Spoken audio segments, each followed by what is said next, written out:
আসসালামু আলাইকুম ওয়া রাহমাতুল্লাহি ওয়া বারাকাতুহু।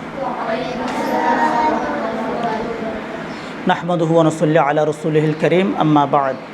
ফাআউযু বিল্লাহি মিনাশ শাইতানির রাজীম। বিসমিল্লাহির রাহমানির রাহিম। ক্বালা রাসূলুল্লাহ সাল্লাল্লাহু আলাইহি ওয়াসাল্লাম, খায়রুকুম মান তাআল্লামাল কুরআনা ওয়া 'আল্লামাহু। ওয়া ক্বালা রাসূলুল্লাহ সাল্লাল্লাহু আলাইহি ওয়াসাল্লাম, ইন্নী লা আহসিবু আর-রাজুলা ইয়ানসাল ইলমা কানা ইয়া'লামুহু বিল খতিআতি ইয়া'মালুহা। সুপ্রিয় দিনী শিক্ষার্থী, তোমরা সবাই কেমন আছো? আলহামদুলিল্লাহ। আমরা দীর্ঘদিন রমজানের পর থেকে নিয়ে এ পর্যন্ত আমরা ভালো মতো লেখাপড়া করছি, তাই না?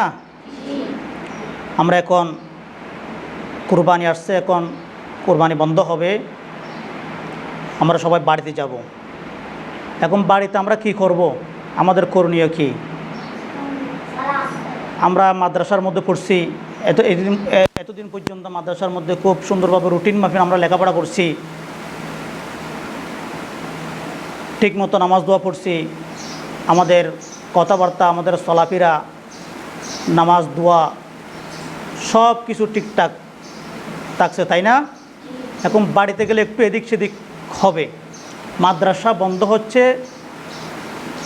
তার মানে এটাই নয় যে আমাদের লেখাপড়া সব কিছু আমরা বন্ধ করে দিব। মাদ্রাসা বন্ধ হবে, জ্ঞান বন্ধ হবে না, এলম অর্জন কি হবে না, বন্ধ হবে না। আমরা এতদিন পর্যন্ত হুজুরদের, শিক্ষকদের তথ্য দিলাম, সব কিছু আমরা ঠিকঠাক মতো আমরা আদায় করছি। কোনো গুনাহের কাজ, অন্যায় কাজের দিকে আমরা যাওয়ার আমাদের সুযোগ হয় নাই, ঠিক আছে? এখন আমরা যেহেতু বাড়ি যাব, তাইলে আমরা বিভিন্ন মানুষের সাথে দেখা সাক্ষাৎ হবো। আমাদের জন্য, তোমাদের জন্য গেটের বাইরে অপেক্ষা করছে। কি করছে? অপেক্ষা করছে, কীভাবে ধোঁকা দেওয়া যায় পরিকল্পনা করতেছে, ঠিক আছে? তাহলে আমাদের কি করতে হবে? শয়তান থেকে দূরে থাকতে হবে। শয়তান থেকে কী করতে হবে? দূরে থাকতে হবে।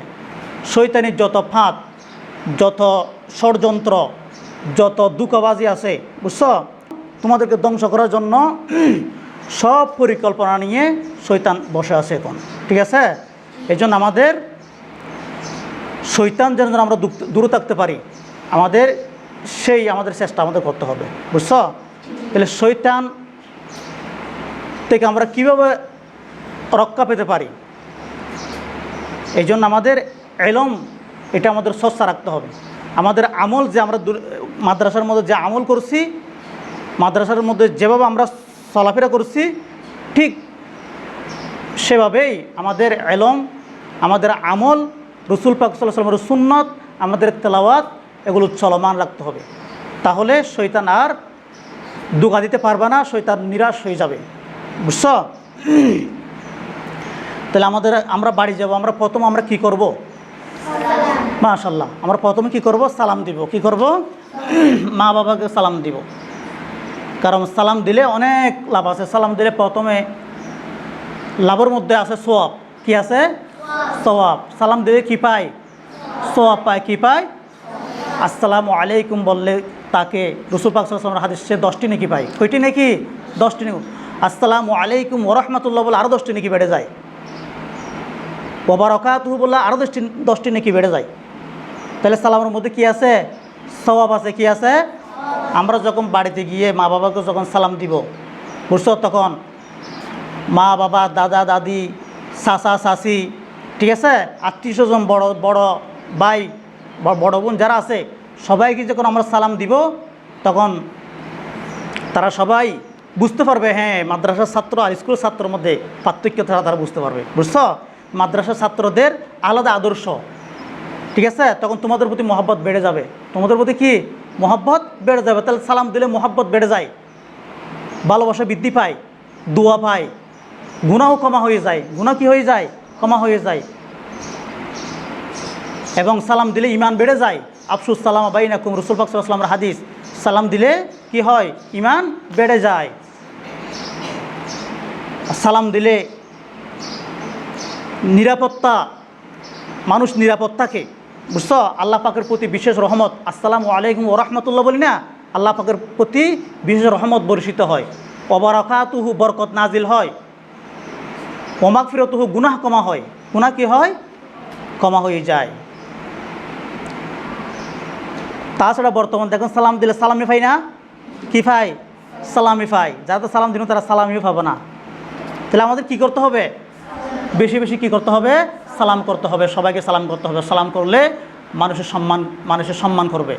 হ্যাঁ, তখন জিজ্ঞেস করবে এটা কোন মাদ্রাসায় পড়েছে এই ছেলেটা, ওদের চলা চরিত্র খুব সুন্দর।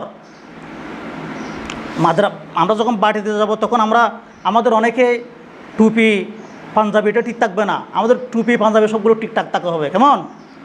হ্যাঁ, তাহলে আমাদের সালাম করতে হবে, মানুষকে সম্মান করতে হবে, মা বাবাকে সম্মান করতে হবে, মা বাবার অবাধ্য হওয়া যাবে না, মা বাবার কথাগুলো অমান্য করা যাবে না, বড়দের কথা অমান্য করা যাবে না, বেয়াদবি সুলভ কোনো আচরণ করা যাবে না। আচরণ করলে কী হবে? গুনাহ হবে। কী হবে? গুনাহ হবে। তারপর আমাদের কি করতে হবে? নামাজ ঠিকমতো পড়তে হবে। কি করতে হবে? নামাজ ঠিকমতো পড়তে হবে, নামাজ ছাড়া যাবে না। কারণ নামাজ পড়লে তো সওয়াব আছে, নামাজ পড়লে যাবতীয় গুনাহ থেকে মুক্ত থাকা যায়। আর নামাজ পড়লে গুনাহ মাফ হয়ে যায়। কি হয়ে যায়? গুনাহ মাফ হয়ে যায়। দিনে 5 বার যখন আমরা নামাজ পড়ব, কেউ যদি তোমাদের বাড়ির পুকুর আছে না, পুকুরের মধ্যে কেউ যদি তোমরা যদি গোসল করো, দিনে যদি 5 বার গোসল করো, তোমাদের গায়ের মধ্যে কোনো ময়লা থাকবে না। ঠিক তেমনি যে ব্যক্তি 5 ওয়াক্ত নামাজ পড়ে তার কাছেও কোনো গুনাহ থাকে না। গুনাহগুলো হাত ধুলে হাতের গুনাহগুলো মাফ হয়ে যায়, মুখ ধুলে মুখের গুনাহগুলো মাফ হয়ে যায়। ঠিক আছে? পা ধুলে পায়ের গুনাহগুলো কী হয়ে যায়? ক্ষমা হয়ে যায়। তাহলে নামাজ পড়লে কী হয়ে যায়? গুনাহ ক্ষমা হয়ে যায়। নামাজ পড়লে কী হয়ে যায়? গুনাহ ক্ষমা হয়ে যায়। তাহলে আমাদের 5 ওয়াক্ত ঠিক মতো মসজিদের মধ্যে গিয়ে কী করতে হবে? নামাজ পড়তে হবে। ঠিক আছে? 1 নম্বর আমাদের সালাম দিতে হবে। ঠিক আছে? 2 নম্বর আমাদের নামাজ পড়তে হবে। কি করতে হবে? নামাজ পড়তে হবে। আমাদের সুন্নত মতো আমরা যেখানে দোয়া দরুদ শিখেছি এবং আমল করেছি, আবার ঘুমের দোয়া, খানা খাওয়ার সময় দোয়া, মসজিদে প্রবেশ করার সময় দোয়া, ঠিক আছে, এই সব দোয়াগুলো আমাদের আমল করতে হবে। কি করতে হবে? রসুল পাক সাল্লাল্লাহু আলাইহি ওয়াসাল্লামের সুন্নত মতো আমাদের চলতে হবে। ঠিক আছে? তাহলে আমাদেরকে সবাই দেখতে পারবে এবং আমাদের জন্য সবাই দোয়া করবে। 3 নম্বর যে ওই কাজ হচ্ছে কোরআন তেলাওয়াত রাখতে হবে। কোরআন তেলাওয়াত কী করতে হবে? রাখতে হবে। কোরআন চর্চা করতে হবে। কোরআন চর্চা না করলে কি হয়? আমরা যে মাদ্রাসা থেকে বাড়িতে যাব, আমরা মাদ্রাসার মধ্যে আমরা খুব নিরাপদ থাকছিলাম, আমাদের কোনো গুনাহ হয় নাই, আমরা কাউকে গালি দিই নাই, মিথ্যা কথা বলি নাই, নামাজ ঠিকমতো পড়েছি, তাই না? বাড়িতে গিয়ে আমাদের গুনাহ হওয়ার সম্ভাবনা আছে। এই জন্য গুনাহ থেকে মুক্ত থাকতে হবে। গুনাহের কাজকে কি? মিথ্যা কথা বলা। কি করা? মিথ্যা বললে কি হয়? গুনাহ হয়। মিথ্যা বললে কি হয়? মিথ্যা কথা গুনাহ হয়। ঝগড়াঝাটি করতে পারবো না, ঝগড়াঝাটিতে কী হয়? গুনাহ হয়। মা বাবার কথা অমান্য করলে গুনাহ হয়। কি হয়? গুনাহ হয়। তারপরে গালিগালাজ করলে কি হয়? গুনাহ হয়। মানুষের যখন গুনাহ হয় তখন রসুল পাক সাল্লাল্লাহু আলাইহি ওয়াসাল্লামের হাদিস, তার অন্তর থেকে কি হয়ে যায়? এলম চলে যায়, কোরআন তেলাওয়াত ভুলে যায়। কোরআন তেলাওয়াত কি হয়ে যায়? যে অন্তরের মধ্যে গুনাহে কি হয়ে যায়, যার অন্তর গুনাহে ভর্তি হয়ে যায়, সেই অন্তর থেকে মানুষের এলম কি হয়ে যায়? চলে যায়। মানুষের কোরআন তেলাওয়াত, এলম এগুলো মানুষে কী যায়? ভুলে যায়। কি? ইন্নী লা আহসিবুর রাজুলা ইয়ানসাল ইলমা কানা ইয়ালামুহু বিল খতিয়াতি। ইবনে মাসউদ রাদিয়াল্লাহু তাআলা আনহু বললেন, আমি মনে করি মানুষ তার কৃত গুনাহের কারণে অর্জিত এলম কি হয়ে যায়? ভুলে যায়। গুনাহের কারণে কি হয়ে যায়? এলম ভুলে যায়। ওই যে আমাদের ইমাম আজম আবু হানিফা রহিমাহুল্লাহ, তিনি অনেক বড় একজন আলেম। ঠিক আছে? তিনি একটা মাসালা তিনি ভুলে গিয়েছিলেন। ঠিক আছে? তখন তিনি কি করছেন? আল্লাহর কাছে দোয়া করলেন। আল্লাহর কাছে কি করলেন? দোয়া করলেন, তওবা করলেন।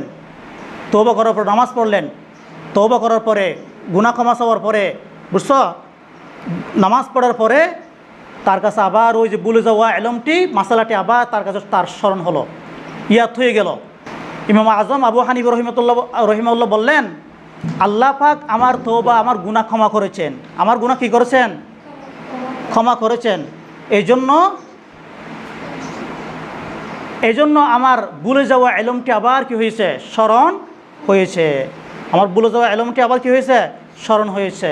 যাই উট যেমন রশি ছেড়ে পালিয়ে যায়, ঠিক তেমনি রসুল পাক সাল্লাল্লাহু আলাইহি ওয়াসাল্লাম বলেছেন, আল্লাহর কসম, কোরআন চর্চা যদি না থাকে, কোরআন অন্তর থেকে তার দ্রুত গতিতে কী হয়ে যায়? চলে যায়। তাহলে আমাদের নিয়মিত কোরআন চর্চা করতে হবে। নিয়মিত কী করতে হবে? কোরআন চর্চা করতে হবে, কোরআন তেলাওয়াত করতে হবে। আমরা কীভাবে কোরআন তেলাওয়াত করব? তোমাদের জন্য আমরা রুটিন ঠিক করছি, রুটিন মতো, ঠিক আছে? কোন সময়ের মধ্যে তোমরা কয় পারা পড়বা এবং নামাজ কোথায় পড়বা, সেখানে নামাজ যার পিছনে তোমরা যে ইমামের পিছনে নামাজ পড়ছো সেই ইমামের সাইন নিবা, কী নিবা? সাইন নিবা।